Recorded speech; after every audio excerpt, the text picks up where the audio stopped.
তো এই টাইপের যদি রিজনিং আসে তাহলে প্রথমে অপশানগুলো দেখবে কেমন আছে। যেমন দেখো 18 বাই যদি 2 করি তাহলে দেখো এখানে 9 চলে আসছে, এই 9টা। কিন্তু 12-র অর্ধেক যদি আমি করি তাহলে কী আসে, 6 আসছে। তাহলে কিন্তু এখানে আমার অপশানে 6 নেই, তাহলে এই ট্রিকটা হলো না আমার, এই ট্রিকটা হলো না। তাহলে আরেকটা কী করা যায়, দেখো 18 স্কোয়ার হচ্ছে কী করো 324, তাই 324 কী হচ্ছে 4 আর 2 6 3 9। সেরকম 12 স্কোয়ার সমান 144, তাহলে 144 করে 4 4 8 আর আগে 9, তাহলে এখানে দেখো 9 অপশান আছে, তাই কী হবে আমার এই অ্যান্সারটা ঠিক হবে। তাহলে এখানে উত্তর কত হবে আমার 9।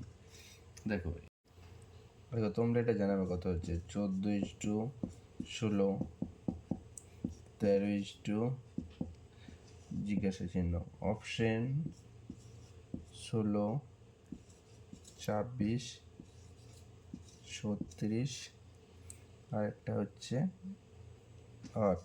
এবার তোমরা কমেন্টে জানাবে এটা কত উত্তর হবে।